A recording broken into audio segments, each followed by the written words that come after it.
Everyone, सरल academy में आपका स्वागत है। उम्मीद करती हूँ आप सब बढ़िया है और आप सबकी स्टडीज भी बहुत अच्छी चल रही है।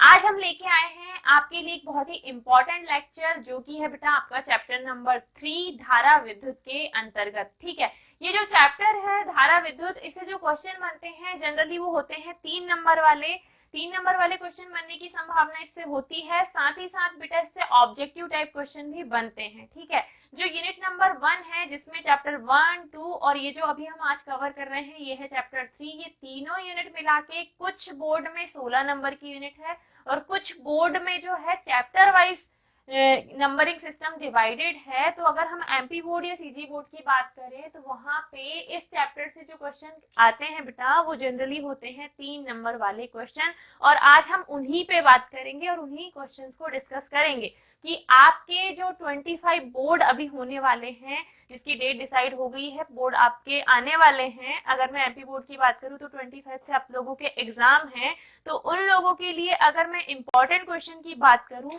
तो इस चैप्टर से बहुत सारे इंपॉर्टेंट क्वेश्चन बनते हैं जो 3 नंबर के अकॉर्डिंग होते हैं। ठीक है, जैसे फॉर एग्जाम्पल अगर हम बात करें तो इस चैप्टर से 3 मार्क्स में जो इम्पोर्टेंट क्वेश्चन बनने वाले हैं उसमें से पहला क्वेश्चन जो आता है बेटा वो है, क्या किसी भी सेल का विद्युत वाहक बल विभवांतर और आंतरिक प्रतिरोध में संबंध स्थापित कीजिए। ठीक है, क्या क्वेश्चन बन सकता है? सेल के विद्युत वाहक बल विभवांतर और आंतरिक प्रतिरोध में संबंध स्थापित कीजिए, जो कि हम अभी निकालेंगे, अभी हम इसको सॉल्व करेंगे। ठीक है, स्थापित कीजिए, ये बहुत इंपॉर्टेंट क्वेश्चन है। इस क्वेश्चन को घुमा के भी दे सकता है और करके वो पूछ सकता है कि टर्मिनल वोल्टता क्या है, यानी कि टर्मिनल वोल्टेज क्या होता है, वोल्टता क्या है, इसका सूत्र ज्ञात कीजिए। या तो वो बोल सकता है कि विद्युत वाहक बल विभवांतर और आंतरिक प्रतिरोध में संबंध स्थापित कीजिए, या एक क्वेश्चन बन सकता है कि टर्मिनल वोल्टता क्या है, इसका सूत्र ज्ञात कीजिए। दूसरा बेटा एक क्वेश्चन और इससे जो इंपॉर्टेंट बनने की संभावना है इस साल, वो है बेटा किरचॉफ का नियम। ठीक है, किरचॉफ के नियमों को समझाइए, जिसमें पहला और दूसरा दोनों नियम आते हैं। ठीक है, फर्स्ट लॉ और सेकंड लॉ दोनों आते हैं और दोनों बहुत अच्छे से मैं आपको एक्सप्लेन करूंगी अभी। अब आता है आगे, जो शायद पिछली बार पूछा भी गया है, वो है बेटा व्हीट स्टोन सेतु। अगर मैं एमपी बोर्ड की बात करूं तो ये क्वेश्चन और ये क्वेश्चन दोनों पूछे गए हैं। व्हीट स्टोन सेतु क्या है, इसका सिद्धांत, इसका सूत्र स्थापित कीजिए और साथ ही साथ इसके लिए आवश्यक शर्त भी दीजिए, जो कि होती है P/Q बराबर R/S। इसके सिद्धांत का व्यंजक है जो हम निकालते हैं किरचॉफ के द्वितीय नियम से। इंपॉर्टेंट क्वेश्चन की श्रृंखला को हम आगे बढ़ाते हैं। एक क्वेश्चन टाइप ये है, दूसरा किरचॉफ के नियम, जिसमें पहला और दूसरा दोनों नियम आते हैं। तीसरा क्वेश्चन जिससे बनने की संभावना है वो है बेटा व्हीट स्टोन सेतु क्या है, इसका सूत्र स्थापित कीजिए और इसके लिए आवश्यक शर्त का सूत्र निकालिए, ऐसा पूछ सकता है। या फिर बोल सकता है व्हीट स्टोन सेतु क्या है, इसका चित्र बनाइए, मतलब सेतु के संतुलन के लिए इसका जो डायग्राम है आपसे वो बनाने को बोलेगा और आवश्यक शर्त के लिए सूत्र बोलेगा निकालने को। एक और क्वेश्चन जो बहुत इंपॉर्टेंट है वो है बेटा सेलों का संयोजन। सेलों का संयोजन की अगर हम बात करें तो सेलों के संयोजन में आपको श्रेणी क्रम संयोजन भी पढ़ना है और समांतर क्रम संयोजन भी पढ़ना है। आपको दोनों संयोजन इससे पढ़ने हैं, चाहे वो श्रेणी क्रम संयोजन हो या समांतर क्रम संयोजन हो, और हो सके तो इससे ना न्यूमेरिकल भी देख के चले जाना, श्रेणी और समांतर क्रम संयोजन। और एक काम कीजिएगा, आप इससे इस टॉपिक से, संयोजन वाला जो टॉपिक है, इससे संयोजन वाले टॉपिक से क्या देख के जाएंगे, न्यूमेरिकल यानी कि संख्यात्मक प्रश्न जो बनते हैं आपको वो भी पढ़ के जाने हैं। साथ ही साथ बहुत ही आसान से क्वेश्चन बनते हैं, जो कि है क्या, एक तो पूछ सकता है बेटा धारा घनत्व और अनुगमन वेग में संबंध। चांसेस कम है लेकिन फिर भी पढ़ लेना, धारा घनत्व और अनुगमन वेग में संबंध बताइए। ये एक क्वेश्चन जो है इससे बनने की संभावना है। धारा घनत्व और अनुगमन वेग में संबंध ज्ञात कीजिए। क्या क्या बता दिया मैंने। एक तो बात की है हमने फर्स्ट क्वेश्चन की, एक्सप्लेन आपको कर चुकी हूँ। सेकंड है किरचॉफ के नियम, मोस्ट इंपॉर्टेंट क्वेश्चन है। थर्ड अगर हम बात करें तो व्हीटस्टोन सेतु, इसके लिए सूत्र की स्थापना। सेलों का संयोजन, प्रोबेबिलिटी लग रही है कि इससे क्वेश्चन बन सकते हैं, तो एक बार अच्छे से देख लीजिएगा। संयोजन की बात करें तो आप इससे संख्यात्मक प्रश्न भी देकर जा सकते हैं, हो सकता है कि पूछ ले। धारा घनत्व और अनुगमन वेग में संबंध याद कीजिए। साथ ही साथ आप चाहो तो जो प्रतिरोधों का संयोजन है बेटा, प्रतिरोधों का श्रेणी क्रम और समांतर क्रम संयोजन, जो कि बहुत आसान है, एक बार पढ़ने से ही समझ में आ जाता है। आप इसका श्रेणी क्रम संयोजन और समांतर क्रम संयोजन दोनों पढ़ लेना। दोनों बहुत आसान से क्वेश्चन है, बहुत आसान है, बन जाते हैं। श्रेणी क्रम संयोजन पढ़ ही लेना, कोई दो राय की बात नहीं है कि यहाँ से क्वेश्चन नहीं बनेंगे।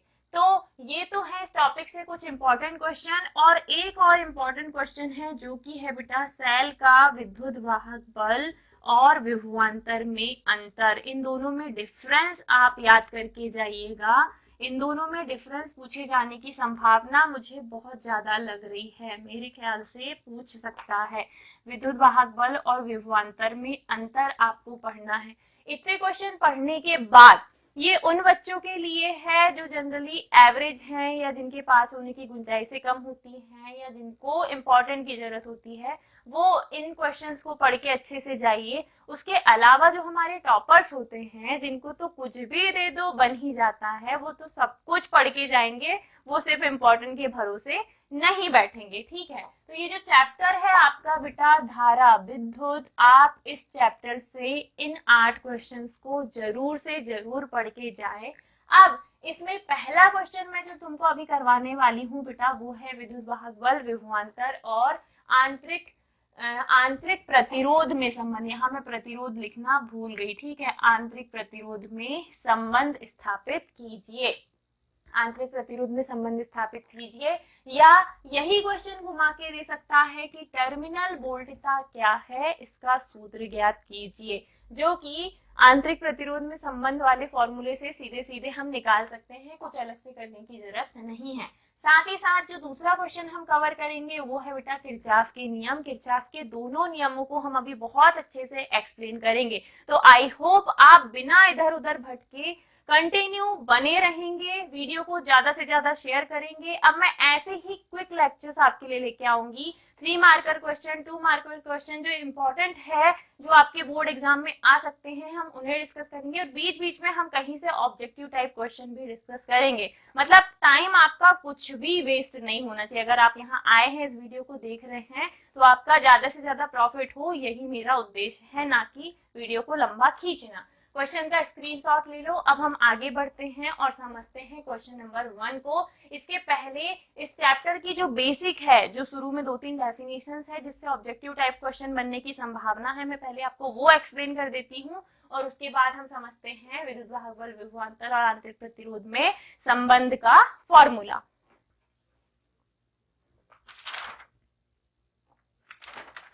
चलिए, इंपॉर्टेंट क्वेश्चन डिस्कस करने के पहले हम इस चैप्टर की जो हाइलाइट्स हैं शुरू में जो दिए हैं, जिससे आपके 1 लाइनर फैक्ट्स बन सकते हैं, हम पहले उन पे बात कर लेते हैं बेटा। जैसे कि फॉर एग्जांपल, चूंकि चैप्टर का नाम ही है धारा विद्युत, तो पहली डेफिनेशन जो आपको मिलेगी वो है धारा। अब धारा क्या है, तो चूंकि आप 10th 11th पढ़ के आए हो, तो इतना तो आपको पता है कि धारा क्या है। आवेश में परिवर्तन की दर को ही धारा कहते हैं। आवेश में परिवर्तन की दर ही क्या है, धारा। अब आप बोलोगे कि मैडम ये सब क्यों बता रहे हैं, ये तो हमें आता है। तो ये जो लाइंस होती है ना, एक एक लाइन आपके लिए इंपॉर्टेंट होती है ऑब्जेक्टिव टाइप क्वेश्चन के लिए। कहीं से भी कुछ भी उठा के पूछेगा और आपसे बनेगा नहीं। आवेश में परिवर्तन की दर ही धारा कहलाती है।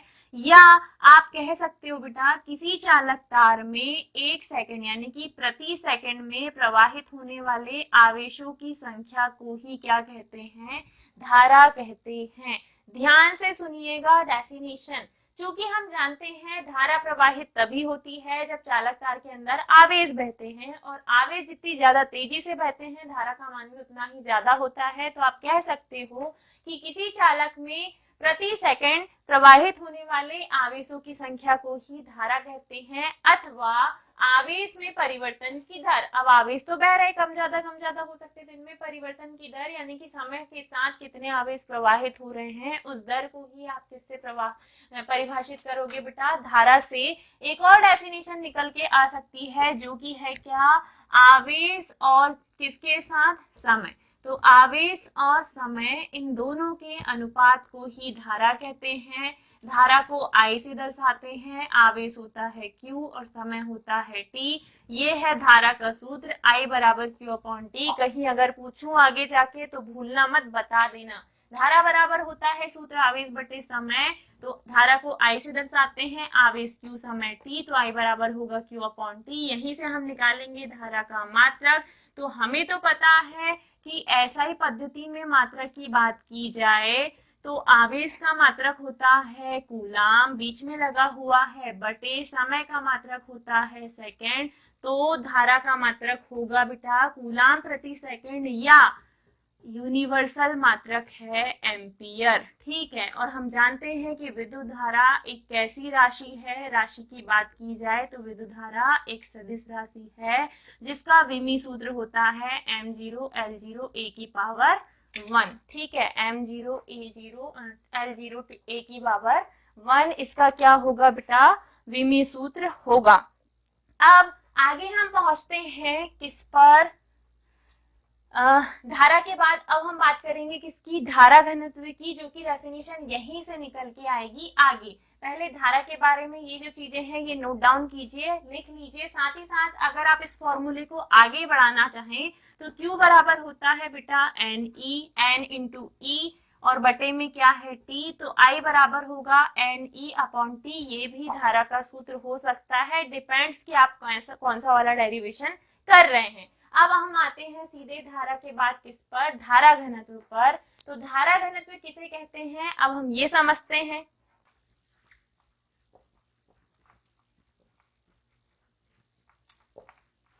चलिए अब हम बात करते हैं धारा घनत्व की। तो धारा घनत्व क्या है बेटा, किसी चालक के एकांक क्षेत्रफल में प्रवाहित होने वाली धारा को ही उसका धारा घनत्व कहते हैं। धारा कहाँ बह रही है, चालक तार में, तो चालक तार का जो भी क्षेत्रफल है और प्रवाहित होने वाली धारा, तो किसी चालक के एकांक क्षेत्रफल में प्रवाहित होने वाली धारा को ही उस धारा का धारा घनत्व कहते हैं। या प्रवाहित होने वाली विद्युत धारा और किस में बह रही है, चालक के एकांक क्षेत्रफल में, तो धारा और क्षेत्रफल के अनुपात को बेटा धारा घनत्व कह सकते हैं। इसका सूत्र अगर हम देखें तो धारा घनत्व बराबर होता है धारा और क्षेत्रफल का अनुपात।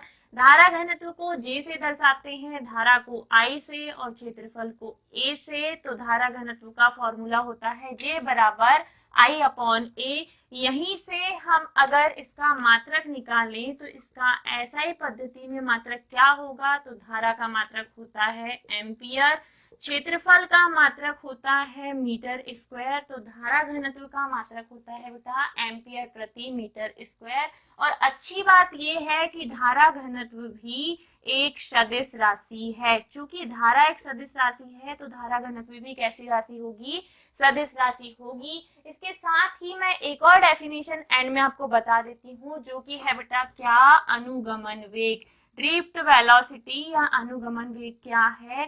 दिमाग में ये जरूर आ रहा होगा कि मैडम इतने स्पीड अप क्यों चल रहे हैं, क्योंकि मेरा टारगेट ये समझाना नहीं है, मेरा टारगेट है 3 मार्कर क्वेश्चन।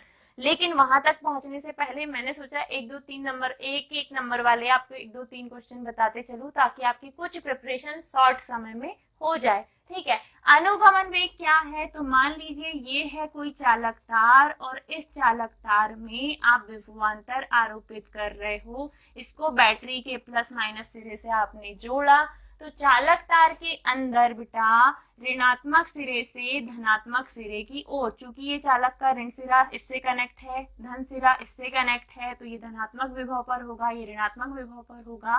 तो चालक के अंदर इसके ऋणात्मक सिरे से धनात्मक सिरे की ओर इलेक्ट्रॉन क्या करते हैं, गति करते हैं, और इलेक्ट्रॉन की गति के विपरीत प्लस सिरे से क्या प्रवाहित होती है, धारा प्रवाहित होती है, यह हमें पता है। ठीक है, तो किसी चालक के अंदर उसके ऋणात्मक सिरे से धनात्मक सिरे की ओर मुक्त इलेक्ट्रॉनों के औसत वेग को ही कहा जाता है बेटा अनुगमन वेग या ड्रिफ्ट वेलोसिटी। ठीक है, क्या बोला मैंने, अनुगमन वेग क्या है, तो किसी चालक के सिरों पर विभवांतर आरोपित करने पर उसके अंदर चालक के ऋणात्मक सिरे से धनात्मक सिरे की ओर इलेक्ट्रॉन क्या करते हैं, भाग के बिल्कुल ऋण सिरे से निकलेंगे, धन सिरे की ओर आएंगे। तो वे जिस वेग से गमन करते हैं उस वेग के औसत वेग को ही कहा जाता है बेटा अनुगमन वेग। सारे इलेक्ट्रॉनों का आप औसत वेग निकालेंगे और वही कहलाएगा अनुगमन वेग। अनुगमन वेग को बेटा Vd से दर्शाते हैं। समझ आ गया? ठीक है, हमने धारा घनत्व अनुगमन वेग को डिस्कस कर लिया। अब हम आते हैं हमारे क्वेश्चंस पे, जो कि है 3 नंबर वाले क्वेश्चन, जिसमें हम पहला क्वेश्चन डिस्कस कर रहे हैं, क्या किसी सेल के विद्युत वाहक बल, विभवांतर और आंतरिक प्रतिरोध में संबंध। यहाँ तक आए हो तो वीडियो को लाइक करो, शेयर करो फटाफट अपने दोस्तों के साथ जिनका आप भला करना चाहते हो या चाहते हो कि बेचारे पास हो जाएं, तो उनसे ये वीडियो जरूर शेयर कर देना पहली फुर्सत में। अब हम इम्पोर्टेंट क्वेश्चन पे आ गए हैं, जो कि है आपका आज का मोस्ट इम्पोर्टेंट क्वेश्चन, जो कि आपके एग्जाम में आने की संभावना है, और इसके बाद हम डिस्कस करेंगे किरचॉफ के नियमों को। ठीक है, चलिए हमें निकालना है क्या, एक इम्पोर्टेंट क्वेश्चन है, सेल का विद्युत वाहक बल, विभवांतर, विद्युत वाहक बल को क्या कहते हैं, ईएमएफ, इसके बाद विभवांतर और आंतरिक प्रतिरोध में संबंध। और इस संबंध को निकालने के लिए हम बाकायदा एक सेल लेंगे और सेल को एक बाह्य प्रतिरोध से जोड़ेंगे। आंतरिक प्रतिरोध में संबंध, ये आपका क्वेश्चन है जो कि घुमा के दे सकता है, और कैसे, तो सिद्ध करने को बोल सकता है कि V बराबर होता है E माइनस आई आर, या सेल का विद्युत वाहक बल, विभवांतर और आंतरिक प्रतिरोध क्या है, इनमें संबंध निकालिए, या टर्मिनल वोल्टेज या टर्मिनल वोल्टेज क्या है इसका सूत्र ज्ञात कीजिए। तो इस संबंध के लिए सबसे पहले हमें चाहिए बेटा एक सेल। तो यहाँ पे हमारे पास है एक सेल, ये है इसका धन सिरा, ये है इसका ऋण सिरा, और सेल के अंदर विद्युत अपघट्य का विलयन होता है जो कि खुद प्रतिरोध का काम करता है, जिसे सेल का आंतरिक प्रतिरोध कहते हैं। लेकिन बनाते हैं इसे सेल के बाहर ताकि हम दिखा सकें कि सेल के अंदर भी एक प्रतिरोध है। तो ये बन गया एक सेल, इसे एक बॉक्स के अंदर बंद कर दो, ये है हमारा एक पर्टिकुलर कंप्लीट सेल। इस सेल का संबंध हमने वायर की मदद से बाहर किया है एक बाह्य प्रतिरोध के साथ, ये रहा बाह्य प्रतिरोध, और इससे चूंकि हम धारा लेंगे तो धारा को मापने के लिए बीच में हमने लगा दिया है वोल्ट, धारा यानी कि विभवांतर को मापने के लिए हमने लगाया है एक वोल्ट मीटर, और ये रहा आपका वोल्ट मीटर। ठीक है, क्वेश्चन है सेल का विद्युत वाहक बल, तो इस सेल का विद्युत वाहक बल जो कि होगा क्या, E। ठीक है, सेल का विद्युत वाहक बल E।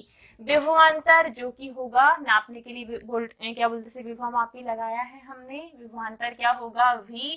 और आंतरिक प्रतिरोध, तो सेल का आंतरिक प्रतिरोध है R और बाह्य प्रतिरोध है बेटा कैपिटल R। तो चित्रानुसार एक परिपथ प्रदर्शित है जिसमें एक सेल है जिसका विद्युत वाहक बल E और आंतरिक प्रतिरोध R है। इस सेल को बाह्य प्रतिरोध R से कनेक्ट किया गया है। किसी क्षण सेल से ली गई धारा है बेटा I, सेल से ली गई धारा है I। तो बाकायदा लिखिए, क्या सेल से ली गई धारा, सेल से ली गई धारा, एक बार ध्यान से देखना, डायग्राम आपको ये बनाना है लेकिन लिखना क्या है। तो सबसे पहले साइड हेडिंग दोगे आप, सेल का विद्युत वाहक बल, विभवांतर और आंतरिक प्रतिरोध में संबंध। फिर हम लिखेंगे कि चित्रानुसार एक सेल है जिसका विद्युत वाहक बल E है और आंतरिक प्रतिरोध R है, इसे बाह्य प्रतिरोध R से जोड़ा गया है, तब किसी क्षण सेल से ली गई धारा बराबर होता है बेटा सेल का कुल विद्युत वाहक बल, सेल का कुल विद्युत वाहक बल बटे सेल का कुल प्रतिरोध।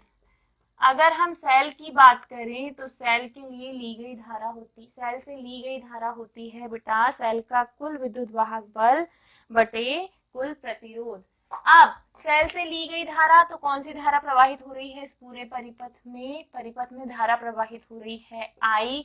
कुल विद्युत वाहक बल क्या है बेटा सेल का, E बटे कुल प्रतिरोध क्या होता है, तो कुल प्रतिरोध होता है जो बाह्य प्रतिरोध है वो भी और जो आंतरिक प्रतिरोध है वो भी, इन दोनों का क्या करेंगे हम योग।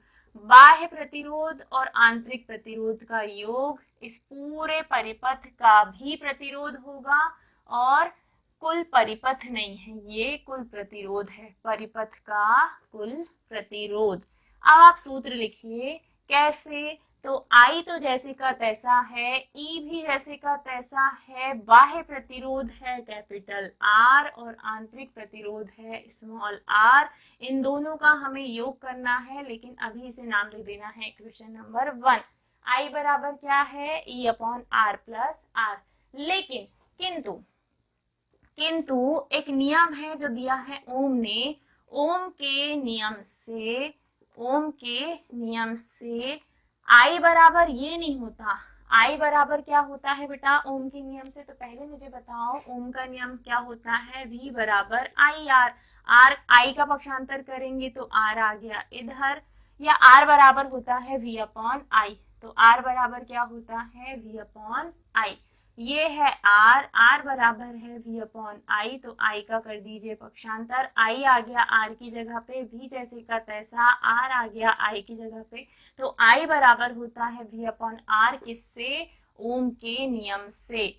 I बराबर होता है V अपॉन R और ये किससे होता है, ओम के नियम से। समीकरण 1 में I बराबर है E upon R plus R, 2 में I बराबर V अपॉन R, तो समीकरण 1 और 2 की हम क्या कर सकते हैं, तुलना। समीकरण 1 व 2 से यहाँ पे I की वैल्यू है E बराबर R प्लस R, यहाँ पे I की वैल्यू है V अपॉन R। कुछ मत कीजिए, तिर्यक गुणा कर दीजिए, जब R का इधर गुणा करेंगे तो हो जाएगा बेटा ER, R प्लस R का इधर करेंगे तो V ब्रैकेट के अंदर R प्लस R, V का गुणा अंदर करोगे तो ER यहीं रहेगा, V के साथ इसका गुणा करोगे VR, बीच में है प्लस, V के साथ इसका गुणा करोगे तो VR। ठीक है, अभी इसको नाम दे देना आप इक्वेशन नंबर 3 और ऐसे ही छोड़ देना, आगे आप सॉल्व करते चलो, आगे इसकी जरूरत पड़ेगी।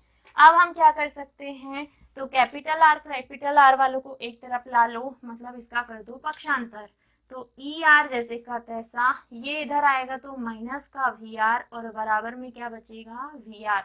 जब इसको हम सॉल्व करेंगे तो हमें अगर r का मान चाहिए तो v का हम क्या कर सकते हैं पक्षांतर, v का आप कर दीजिए बेटा पक्षांतर, तो क्या हो जाएगा ई आर जैसे का तैसा है, वी आर जैसे का तैसा है, बटे में क्या आ गया v और बराबर में आ गया r।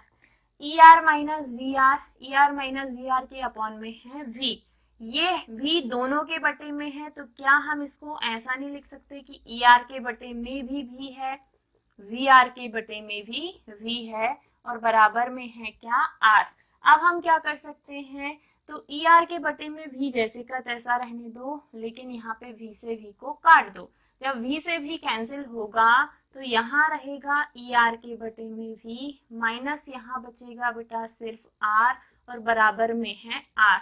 इधर भी r है इधर भी r है, दोनों तरफ r r है, तो हम r ले सकते हैं बाहर कॉमन, r आ गया कॉमन, यहाँ क्या बचा e बटे में क्या बचा v, इधर से r बाहर आ गया तो -1 और बराबर में क्या है r, या पलट के लिख दो r बराबर capital R E upon V minus 1, समीकरण नंबर 4। यही सेल के विद्युत वाहक बल विभवांतर, ठीक है विभवांतर और आंतरिक प्रतिरोध R, ठीक है आंतरिक प्रतिरोध और बाह्य प्रतिरोध में संबंध है, ठीक है इन सब में संबंध है। यही आंतरिक प्रतिरोध बाह्य प्रतिरोध और विभवांतर में संबंध है। क्या क्या किया तो देखिए बड़े ध्यान से। चूंकि यहाँ पे जो सेल है इसका विद्युत वाहक बल E है और आंतरिक प्रतिरोध R है, इस सेल को जिस परिपथ से जोड़ा उस सेल में प्रतिरोध और लगा दिया, इसका बाह्य प्रतिरोध है R, और यहाँ से विभव के मापन के लिए हमने वोल्ट मीटर लगाया है, वोल्ट मीटर V। ठीक है, जब सेल से हम धारा ले रहे हैं तो सेल से प्लस सिरे से धारा निकली, धारा इधर बह रही है, बहने वाली धारा है I। तब सेल से ली गई धारा या परिपथ से ली गई कुल धारा होगी सेल का कुल विद्युत वाहक बल बटे कुल प्रतिरोध। सेल से ली गई धारा है I, कुल विद्युत वाहक बल है E, और कुल प्रतिरोध है क्या, तो बाह्य प्रतिरोध और आंतरिक प्रतिरोध का योग कर देंगे। बाह्य प्रतिरोध R है, आंतरिक प्रतिरोध R है। इस पूरे इक्वेशन को समीकरण 1 नाम देके छोड़ दो। यहाँ पे I का सूत्र निकला है, किंतु यही I का सूत्र होता है ओम के नियम से I बराबर V/R। यहाँ पे I का मान कुछ और है, यहाँ पे कुछ और है। दोनों इक्वेशन की हमने तुलना कर दिए। जब हमने तुलना किया तो इसका पक्षांतर इधर, इसका इधर, बस वही लिखा है सेम। V का यहाँ गुणा किया तो VR, V का इसके साथ VR। हमने देखा कि इधर भी कैपिटल R है, इधर भी कैपिटल R है, तो इसको भी इधर फेंको। ER पहले से था, VR इधर आ गया, प्लस का था माइनस का बना, यहाँ बचा VR। अब हमने किया क्या बेटा, इस पूरे को जैसे का तैसा रहने दिया, स्मॉल r को भी इधर पटक दिया लाके, सॉरी v को इधर लाके पटक दिया, तो v आ गया इसके बटे में। यहाँ सिर्फ r बचा, हमें आंतरिक प्रतिरोध का सूत्र निकालना है। अब हम देखते हैं कि v एलसीएम स्थिति में है, इसके बटे में भी इसके बटे में भी, तो दोनों के बटे में तोड़ के लिख दो। v से v कटेगा तो बचेगा सिर्फ r, बटे में कुछ नहीं तो 1। यहाँ पे er के बटे में v है, इधर भी r है, इधर भी r है, r हमने कॉमन लिया तो यहाँ सिर्फ e, यहाँ सिर्फ v, माइनस में r कॉमन आ गया तो 1 बराबर में है r। r पहले लिखा, इस पूरे डेरिवेशन को बाद में लिखा। यही है आंतरिक प्रतिरोध का सूत्र, सेल के आंतरिक प्रतिरोध का सूत्र, या विद्युत वाहक बल, विभवांतर और आंतरिक प्रतिरोध, इन तीनों में संबंध। अब हम निकालेंगे बेटा टर्मिनल वोल्टता, और उसके लिए लगेगा हमें इक्वेशन नंबर 3। या तो आप इसे इक्वेशन नंबर 3 दे दीजिए या अगले वाले इक्वेशन को, क्योंकि वैसे भी आप इसको सॉल्व करने के बाद यही करेंगे, तो इक्वेशन नंबर 3 तक रहने दो, बाकी पूरा मैं साफ कर देती हूँ। ये इक्वेशन आपको तब करना है जब क्वेश्चन बोले कि आंतरिक प्रतिरोध का सूत्र निकालो, किसी सेल के आंतरिक प्रतिरोध का सूत्र निकालो, या सेल के विद्युत वाहक बल, विभवांतर और आंतरिक प्रतिरोध में संबंध स्थापित कीजिए, तब आपको इस इक्वेशन को ऐसे करना है। अदरवाइज क्वेश्चन अगर आपसे पूछे कि टर्मिनल वोल्टता क्या है, इसका सूत्र ज्ञात कीजिए, तो आपको इक्वेशन नंबर 3 को रहने देना है, आगे का सॉल्यूशन बदल जाएगा। अब हम करते हैं टर्मिनल वोल्टता के लिए। अगर आप किसी सेल से अचानक से बहुत अधिक मात्रा में धारा ले लेते हैं, तो जब आप किसी सेल से अचानक से बहुत अधिक मात्रा में धारा ले लेते हैं तो सेल का वोल्टेज गिर जाता है। इस प्रकार सेल के द्वारा होने वाली वोल्टेज की हानि को ही कहा जाता है टर्मिनल वोल्टता। सीधे सीधे लिखेंगे आप, किसी सेल से अचानक से बहुत अधिक मात्रा में धारा ले लेने पर सेल का वोल्टेज यानी कि विभवांतर अचानक से कम हो जाता है।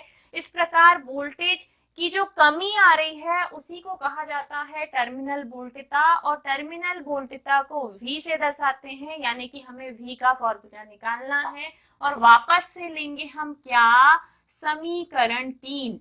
समीकरण 3 से किसके लिए बेटा, टर्मिनल वोल्टता के लिए। जैसे ही आप पूरा सॉल्व कर लेंगे उसके बाद आप डालेंगे केस 1 और लिखेंगे टर्मिनल वोल्टता के लिए, और इसके बाद हमें लिखना है कि किसी सेल से अचानक से बहुत अधिक मात्रा में धारा ले लेने पर उसके वोल्टेज में कमी आ जाती है, तब इसे ही टर्मिनल वोल्टता कहते हैं, इसे V से दर्शाते हैं। और टर्मिनल वोल्टता के लिए वापस लेंगे हम समीकरण 3। समीकरण 3 है बेटा ER बराबर VR प्लस VR। ठीक है, ये है हमारा इक्वेशन नंबर 3। अब हम क्या करेंगे, ER बराबर VR है, प्लस का VR है, हम क्या कर रहे हैं, अब किसी एक का कर देंगे पक्षांतर। तो किसका करें, पहले हमने किसका किया था, पहले हमने RR वाले का किया था, अब ऐसा नहीं करते, अब VR को यही रहने दो, इस VR का पक्षांतर करो तो ER माइनस हो जाएगा बेटा VR और बराबर में बचेगा VR। अब क्या कर सकते हैं, V को यही रहने दो, R का वापस से पक्षांतर करो तो ER यही है, VR भी यही है, v यही रहेगा, r आ गया बटे में और बराबर में क्या बचेगा, इधर सिर्फ v। सेम सिचुएशन वही, r इसके बटे में भी है, इसके बटे में भी है, तो जब आप er के बटे में r लिखोगे और vr के बटे में r लिखोगे तो आप देखोगे कि यहाँ पे r से r कट गया तो सिर्फ क्या बचेगा, e अपॉन में कुछ नहीं तो 1। vr के बटे में है r, v अपॉन r, चूंकि v अपॉन r बराबर होता है I, ओम के नियम से v अपॉन r बराबर होता है I, इधर दिख भी रहा है v अपॉन r बराबर क्या है, I। तो जहां v अपॉन r है बेटा, इस अपॉन में -1 को लिखने की जरूरत नहीं है, यहाँ से क्या बचा है e माइनस में 1, v अपॉन r जहां है वहां हम लिख देंगे I और इनटू में ऑलरेडी क्या है r और बराबर में है v। इस इक्वेशन को पलट के लिख दो, v बराबर e minus I into R, यही बेटा टर्मिनल वोल्टता का सूत्र है। ये जो इक्वेशन निकल के आया है यही किसी सेल के लिए टर्मिनल वोल्टेज या टर्मिनल वोल्टता या टर्मिनल विभवांतर का सूत्र है। तो जब आप आंतरिक प्रतिरोध का सूत्र निकालते हैं, उसी इक्वेशन में पहले जो डेरिवेशन आया था समीकरण 3, इस समीकरण 3 में जब हम भी आर का पक्षांतर कर देंगे ना, कैपिटल आर का, तो सूत्र कुछ और आएगा, तब हम स्मॉल आर का मान निकालेंगे। अभी हमें v का मान चाहिए, इसीलिए हमने vr को यही रहने दिया, vr का पक्षांतर किया। जब vr का पक्षांतर किया तो कैपिटल vr यहाँ बचा हुआ है। इस इक्वेशन में हमने क्या किया, v को यही रहने दिया, r का भी पक्षांतर कर दिया। ये r इन दोनों के बटे में है तो सेग्रीगेट करके लिख दिया, एलसीएम को तोड़ के लिख दिया, r आ गया इसके बटे में, इसके भी बटे में, यहाँ r से r काटा, सिर्फ e बचा, माइनस है, v अपॉन r बराबर होता है I, ओम के नियम से, तो v अपॉन r बराबर I है, बचा r बराबर में है v, पलट के लिख दो, v बराबर e माइनस आई आर। यही किसी सेल के टर्मिनल विभवांतर या टर्मिनल वोल्टता के लिए सूत्र है।